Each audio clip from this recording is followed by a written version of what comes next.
أعوذ بالله من الشيطان الرجيم بسم الله الرحمن الرحيم.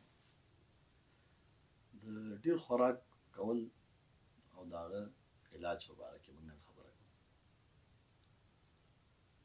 اول کې دا دی چې باید موږ د خوندور خوراک هرس ونکړو چې دا خوراک د ډیر خوندور تیار شي. نو کوم خوراک چې خوندور تیار شي ظاهر خبره دغه بیا ډیر خوړل کی. دویم دا چې د حرام رزق نه ځان وساتو. او دریم دا چې د خپل خېټه د حد نه زیاته ډکه نه کړو.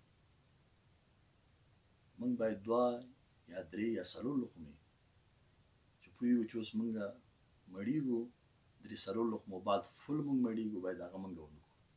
موږ پرېږدو هغه. نو د هغې ډېرې زیاتې فایدې دي.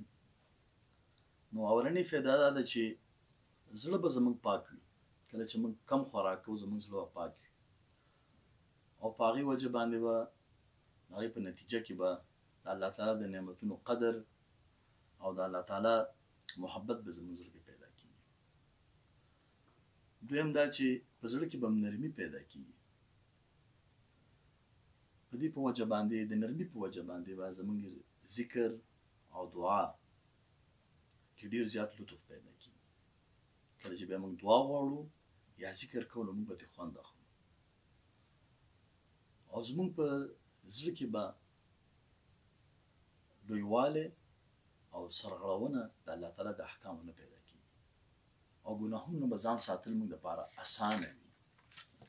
او د ګناهونو رغبت او د ګناهونو خواهش به زموږ په زړه کې نه پیدا کېږي.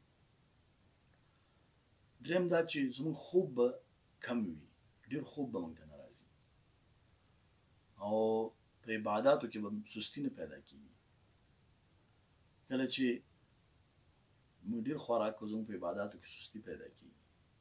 سنت مؤکده، فرایض، واجبات دې ټولو کې سستی پیدا کېږي. یا موږ ادا کوی نه شو صحیح. او د هر چا سره به زموږ صله رحمي پیدا کېږي. صله رحمه به یو. او که موږ چې ته خوراک ډېر کوو خېټه م ډکه وي نو طبیعت کې به م سختي وي او صله رحمي به موږ کې نه پیدا کېږي. واخر دعوانا الحمد لله.